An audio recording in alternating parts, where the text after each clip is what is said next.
दोस्तों, क्या हुआ जब स्कूल में पढ़ने आई मासूम लड़की को प्रिंसिपल ने गलत तरीके से छुआ और बार बार उसे अपने ऑफिस में बुलाकर उसके साथ करता रहा गंदा काम।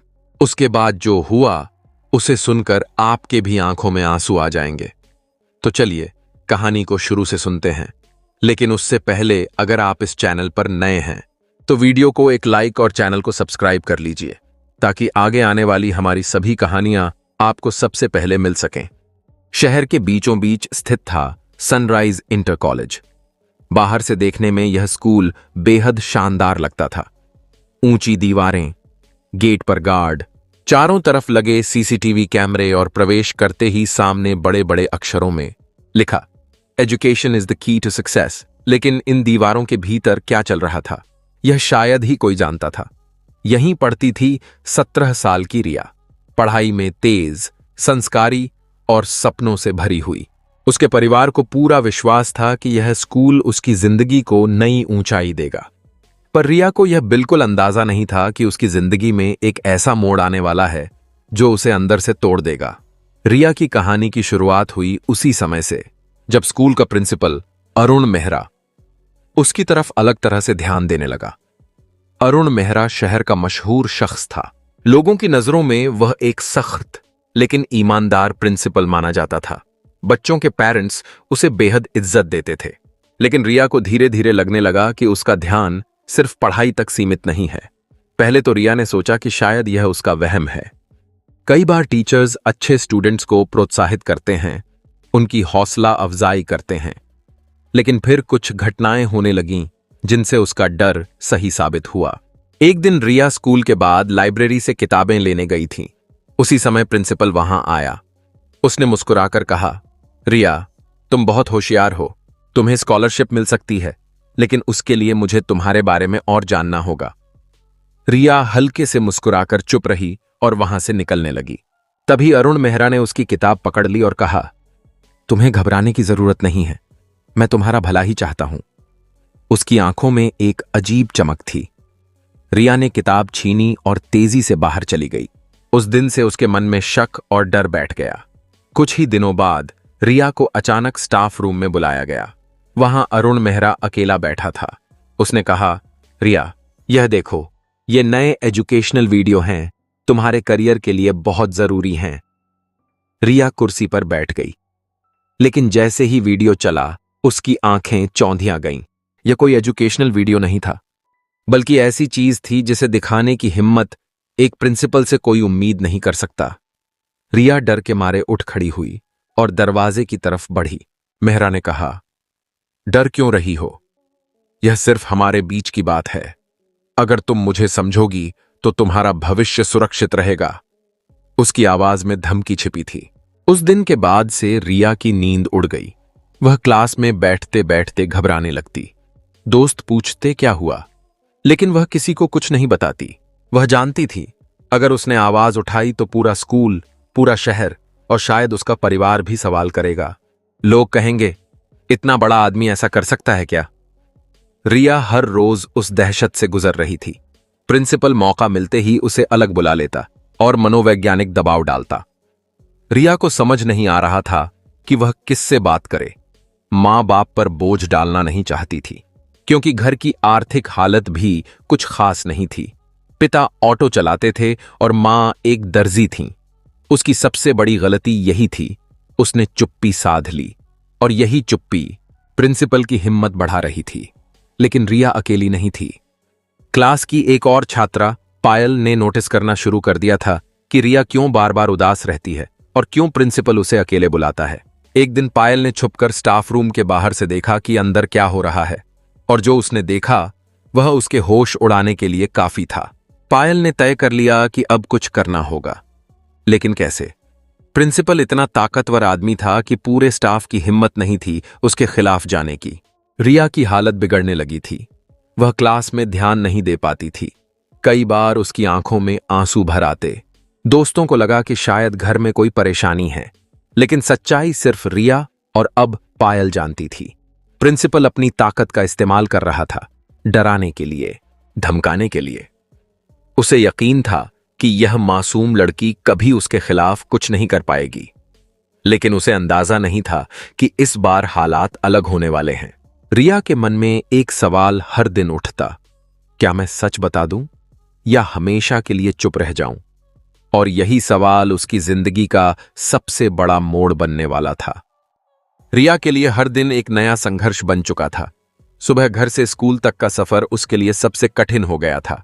कभी जो क्लासरूम उसकी पढ़ाई और सपनों की जगह हुआ करता था, अब वही जगह उसे डर और घुटन से भर देती थी। पढ़ाई में तेज होने के बावजूद उसकी परफॉर्मेंस गिरने लगी। टीचर्स ने नोटिस किया कि पहले जो लड़की सवालों के जवाब झट से दे देती थी, अब वही क्लास में चुप रहती है। लेकिन किसी को असली वजह का पता नहीं था। पायल, रिया की क्लासमेट, अब पूरी तरह यकीन कर चुकी थी कि कुछ बहुत गलत हो रहा है। उसने एक दिन रिया से सीधे पूछा, रिया, आखिर बात क्या है? तू इतनी बदल क्यों गई है? मुझसे छुपा मत। रिया की आंखें भर आईं। उसने होंठ काटते हुए धीरे से कहा, कुछ मत पूछ पायल, बस इतना समझ ले कि मैं बहुत बड़ी मुसीबत में हूं। पायल ने उसका हाथ थामा और कहा, अगर तू मुझे अपनी दोस्त मानती है तो सब बता, नहीं तो ये बोझ तुझे अंदर से तोड़ देगा।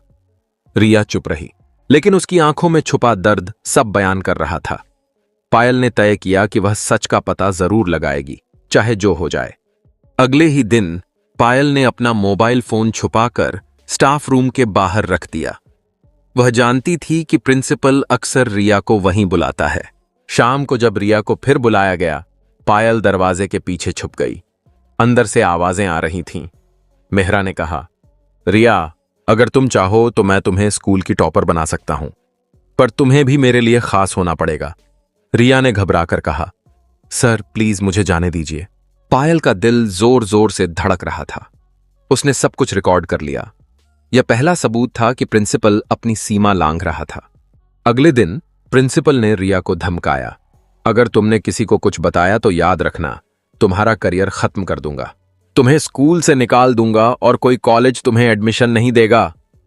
रिया के पैरों तले जमीन खिसक गई। उसके लिए यह धमकी किसी खंजर से कम नहीं थी। उधर पायल रिकॉर्डिंग लेकर रिया के पास गई। देख रिया, ये सुन, अब हमारे पास सबूत है, हमें चुप नहीं रहना चाहिए। रिया ने घबराकर फोन बंद कर दिया और बोली, नहीं पायल, अगर ये बाहर गया तो लोग मुझे ही दोष देंगे, सब कहेंगे मैं गलत हूं, मैं ये सब नहीं झेल पाऊंगी। पायल ने गुस्से में कहा, तो क्या तू हमेशा डर के साए में जिएगी? ये शख्स और भी लड़कियों की जिंदगी बर्बाद करेगा। अगर हम चुप रहे तो और कितनी रिया की आवाजें दब जाएंगी। रिया चुप रही। रिया की हालत दिन ब दिन खराब होती जा रही थी। वह खाना छोड़ने लगी।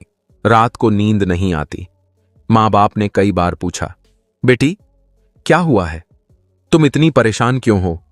लेकिन वह हर बार टाल जाती, कुछ नहीं मां, बस पढ़ाई का तनाव है।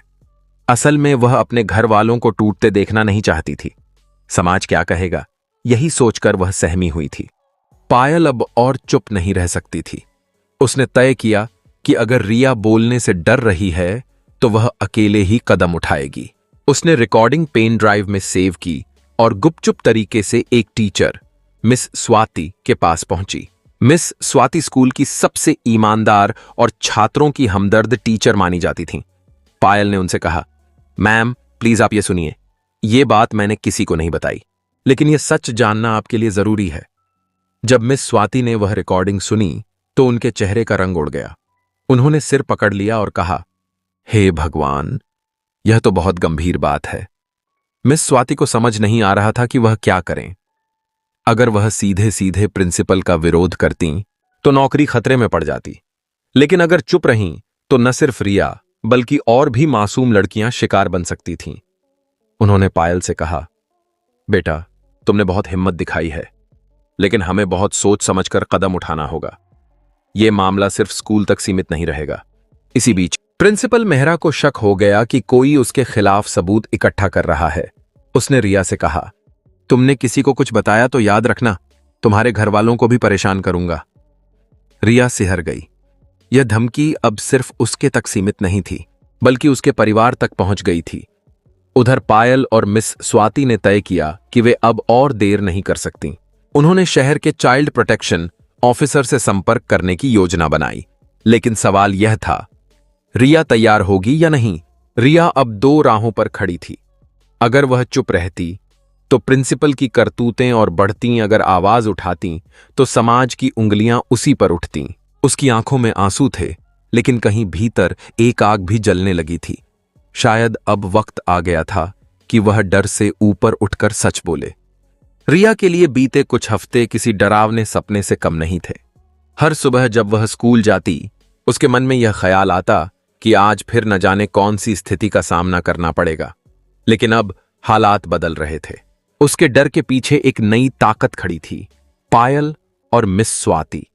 दोनों ने तय कर लिया था कि चाहे रिया साथ दे या न दे, वे इस सच्चाई को दबने नहीं देंगी।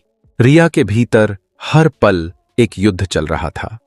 एक तरफ प्रिंसिपल की धमकियां, दूसरी तरफ अपने परिवार की इज्जत और तीसरी तरफ पायल की बातें। अगर हम चुप रहे तो और भी जिंदगियां बर्बाद होंगी। वह रात को जाग जाग कर सोचती, क्या वाकई मैं अकेली हूं, या अब वक्त आ गया है कि सच कह दूं? लेकिन अगर समाज ने मुझे ही दोषी ठहरा दिया तो? इन सवालों ने उसे भीतर से तोड़ डाला था। पायल ने रिया को समझाया, रिया, डरना बंद कर। अब हमारे पास सबूत है। और सुन, मैं कल फिर रिकॉर्डिंग करूंगी। इस बार हम सब कुछ साफ पकड़ लेंगे। रिया ने घबराते हुए कहा, नहीं पायल, अगर उसे पता चल गया तो वो मुझे, मेरे परिवार को। पायल ने बीच में ही रोक दिया, बस अब और चुप्पी नहीं। याद रख, चुप रहना ही उसकी सबसे बड़ी ताकत है। रिया की आंखों में हल्की सी उम्मीद झलकने लगी। अगले दिन पायल ने अपने मोबाइल का कैमरा चालू करके बैग में रख लिया। फिर उसने बहाना बनाकर रिया को प्रिंसिपल के ऑफिस भेजा। अंदर वही पुराना खेल शुरू हुआ। मेहरा ने कहा, रिया, तुम बहुत खास हो। तुम्हें समझना होगा कि मैं सिर्फ तुम्हारा भला चाहता हूं। रिया बोली, सर प्लीज मुझे अकेला छोड़ दीजिए। पायल का दिल जोर जोर से धड़क रहा था। कैमरे में सब रिकॉर्ड हो रहा था। जब रिया बाहर आई, उसका चेहरा पीला पड़ गया था। पायल ने तुरंत कहा, बस अब बहुत हो गया, हमारे पास सबूत है। अब वो दिन दूर नहीं जब उसकी सच्चाई सबके सामने आएगी। शाम को पायल और रिया ने मिस स्वाति को सबूत दिखाए। वीडियो और ऑडियो रिकॉर्डिंग सुनकर उनका खून खौल उठा। मिस स्वाति ने कहा, यह मामला अब स्कूल की चार दीवारी तक सीमित नहीं रह सकता। हमें तुरंत कार्रवाई करनी होगी। रिया डर गई, मैम, अगर यह सब बाहर गया तो मेरे घर वाले, समाज। स्वाति ने उसका कंधा थामा। बेटा, सच बोलने वाले को कभी शर्मिंदा नहीं होना चाहिए। गलती तुम्हारी नहीं, उस इंसान की है जिसने अपने पद का गलत इस्तेमाल किया। रिया की आंखों से आंसू बह निकले। पहली बार उसे लगा कि कोई उसकी पीड़ा को सच में समझ रहा है। शिकायत दर्ज करने की तैयारी मिस स्वाति ने शहर के चाइल्ड प्रोटेक्शन ऑफिसर और एक एनजीओ से संपर्क किया। एनजीओ की वर्कर अनामिका तुरंत मामले में दिलचस्पी लेने लगी। अनामिका ने कहा, हमें औपचारिक शिकायत करनी होगी, लेकिन रिया तुम्हें भी अपना बयान देना होगा। क्या तुम तैयार हो? रिया का दिल धक धक करने लगा। उसने धीमी आवाज में कहा, हां, मैं तैयार हूं, लेकिन पापा को मत बताना अभी। पहली बार आवाज उठाना अगले ही दिन। स्कूल खत्म होने के बाद रिया, पायल और मिस स्वाति गुपचुप तरीके से एनजीओ ऑफिस पहुंचे। वहां चाइल्ड प्रोटेक्शन ऑफिसर भी मौजूद थे। रिया ने कांपते हुए अपनी पूरी कहानी सुनाई, शुरुआत से लेकर प्रिंसिपल की धमकियों तक। हर एक बात। बीच बीच में उसकी आवाज रुक जाती, लेकिन पायल उसका हाथ पकड़कर हिम्मत देती। अधिकारी ने ध्यान से सब सुना और कहा, बेटी, तुम बहुत हिम्मत वाली हो। अब यह मामला हमारे हाथ में है। तुम्हें डरने की जरूरत नहीं है।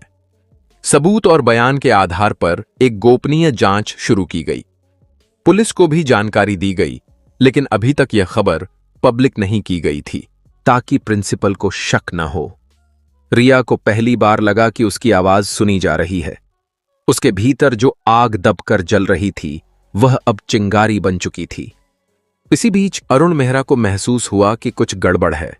उसे लगने लगा कि रिया पहले जैसी सहमी नहीं दिख रही। एक दिन उसने रिया से कहा, तुम्हारे हाव भाव बदल गए हैं। ध्यान रखना, अगर तुमने कोई चाल चली तो अंजाम बहुत बुरा होगा। रिया ने इस बार उसकी आंखों में देखकर कहा, अब मैं डरने वाली नहीं हूं सर।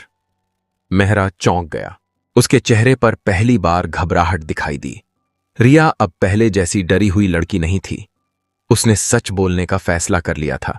सवाल यह था कि जब यह मामला खुलेगा तो शहर, समाज और स्कूल की प्रतिक्रिया कैसी होगी, और सबसे अहम, क्या इतना ताकतवर आदमी वाकई कानून के शिकंजे में आ पाएगा? रिया ने अपनी हिम्मत जुटाकर पहली बार सच बोल दिया था। उसके बयान और सबूत अब सिर्फ एनजीओ और चाइल्ड प्रोटेक्शन ऑफिसर तक सीमित नहीं थे। पुलिस ने गुप्त रूप से जांच शुरू कर दी थी। लेकिन असली तूफान तब उठा जब यह मामला स्कूल और शहर के सामने आया। एनजीओ की मदद से रिया ने औपचारिक शिकायत दर्ज कराई। पुलिस ने सबूतों की जांच की और पाया कि पायल की रिकॉर्डिंग्स पूरी तरह सही हैं। जांच अधिकारी ने कहा, यह केस गंभीर है, हमें तुरंत कार्रवाई करनी होगी। शुरुआत में पुलिस ने इसे बेहद गोपनीय रखा, क्योंकि शहर में अरुण मेहरा का काफी दबदबा था। लेकिन जैसे ही मामला दर्ज हुआ, धीरे धीरे यह खबर लीक हो गई। एक स्थानीय पत्रकार को इस घटना की भनक लगी। उसने खबर छाप दी। शहर के नामी स्कूल के प्रिंसिपल पर छात्रा से दुर्व्यवहार के आरोप। सुबह जब अखबार छपा, पूरा शहर हिल गया। लोग यकीन ही नहीं कर पा रहे थे। कुछ लोग कह रहे थे, यह झूठ है, इतना इज्जतदार आदमी ऐसा कर ही नहीं सकता। तो वहीं कुछ लोग सोच में पड़ गए, अगर सच है तो बहुत बड़ा खेल चल रहा है। रिया के घर तक यह खबर पहुंच गई। पिता अखबार लेकर गुस्से में बोले, रिया, यह क्या लिखा है? तेरे स्कूल के बारे में यह सब क्या है? रिया कांप गई। उसने हिम्मत करके सब बता दिया। मां के आंसू रुक नहीं रहे थे और पिता का चेहरा शर्म और गुस्से से लाल हो गया। पिता ने बेटी को गले लगाते हुए कहा, बेटी, तुझे अकेला सहना पड़ा, लेकिन अब हम तेरे साथ हैं। चाहे कुछ भी हो, उस इंसान को सजा दिलाएंगे। उधर अरुण मेहरा ने तुरंत प्रेस कॉन्फ्रेंस बुला ली। उसने सब आरोपों को झूठा और साजिश बताया। मेहरा ने कहा, यह सब मेरे खिलाफ रची गई साजिश है। मैं 30 साल से शिक्षा के क्षेत्र में हूं। मेरी छवि खराब करने के लिए कुछ लोग ये खेल खेल रहे हैं। लेकिन पत्रकारों ने सवाल दागे, तो फिर रिकॉर्डिंग्स में आपकी आवाज क्यों है? छात्राओं के बयान झूठे हैं क्या? मेहरा घबरा गया, लेकिन वह हर सवाल से बचने की कोशिश करता रहा। पुलिस ने मेहरा को पूछताछ के लिए बुलाया। उसकी कॉल रिकॉर्डिंग्स, ऑफिस कंप्यूटर और सीसीटीवी फुटेज खंगाले गए। एक सीसीटीवी क्लिप ने सब कुछ साफ कर दिया। स्टाफ रूम में कई बार रिया और मेहरा अकेले मौजूद थे। भले ही उस फुटेज में गलत हरकत सीधे न दिख रही थी, लेकिन टाइमिंग्स और पायल की रिकॉर्डिंग्स से जोड़कर पूरी तस्वीर सामने आ रही थी। जैसे ही यह खबर पब्लिक हुई, स्कूल के बाकी छात्र छात्राओं में गुस्सा फैल गया। कई लड़कियां आगे आईं और बोलीं, हमारे साथ भी ऐसे ऐसे हालात बने थे, लेकिन हम डर के मारे चुप रहे। अब मामला और मजबूत हो गया। जहां एक तरफ कई लोग रिया के समर्थन में खड़े हो गए, वहीं दूसरी तरफ कुछ लोग अब भी उसे ही दोष देने लगे। आजकल की लड़कियां भी तो, ऐसे ताने सुनकर रिया का दिल टूटने लगा। लेकिन इस बार वह अकेली नहीं थी। पायल, मिस स्वाति, एनजीओ, पुलिस और अब उसका परिवार उसके साथ खड़ा था। काफी सबूत मिलने के बाद आखिरकार पुलिस ने अरुण मेहरा को गिरफ्तार कर लिया। गिरफ्तारी के वक्त पूरे शहर में हलचल मच गई। स्कूल के गेट पर सैकड़ों लोग जमा थे। कुछ लोग ताली बजा रहे थे तो कुछ हैरान होकर खड़े थे। रिया दूर खड़ी यह सब देख रही थी। उसके दिल की धड़कन तेज थी। पुलिस जब मेहरा को हथकड़ी लगाकर ले जा रही थी, तब उसने रिया की तरफ देखा और कहा, तुमने मेरी जिंदगी बर्बाद कर दी। रिया ने पहली बार उसकी आंखों में देखते हुए जवाब दिया, तुमने सिर्फ मेरी नहीं, न जाने कितनी लड़कियों की जिंदगी बर्बाद की थी। अब तुम्हें सच्चाई का सामना करना होगा। रिया के लिए यह क्षण राहत का था, लेकिन लड़ाई खत्म नहीं हुई थी। असली परीक्षा अब शुरू होने वाली थी, कोर्ट में, जहां सच और झूठ की जंग होगी। क्या सबूत और गवाह इतने मजबूत होंगे कि मेहरा को सजा मिल सके, या फिर उसकी ताकत और चालबाजियां उसे बचा लेंगी? अरुण मेहरा की गिरफ्तारी ने पूरे शहर को हिला दिया था। अखबारों में यही खबर छपी थी। टीवी चैनल लगातार बहस चला रहे थे। कोई इसे शिक्षा व्यवस्था पर धब्बा कह रहा था, तो कोई इसे साहस की मिसाल। लेकिन असली लड़ाई अब अदालत में लड़ी जानी थी। पहली सुनवाई के दिन कोर्ट के बाहर भारी भीड़ थी। मीडिया कैमरे लिए खड़ी थी। लोग चर्चा कर रहे थे, क्या इतना ताकतवर आदमी वाकई जेल जाएगा, या फिर पैसे और राजनीति से सब दब जाएगा? रिया अपने पिता और पायल के साथ कोर्ट पहुंची। उसका चेहरा गंभीर था, लेकिन आंखों में अब डर नहीं था। मेहरा के वकील बेहद चालाक थे। उन्होंने शुरुआत से ही कहा, माननीय न्यायाधीश, यह पूरा मामला झूठा है। हमारी समाज में आजकल छात्राएं बहक जाती हैं और जब पकड़ी जाती हैं तो ऐसे आरोप लगा देती हैं।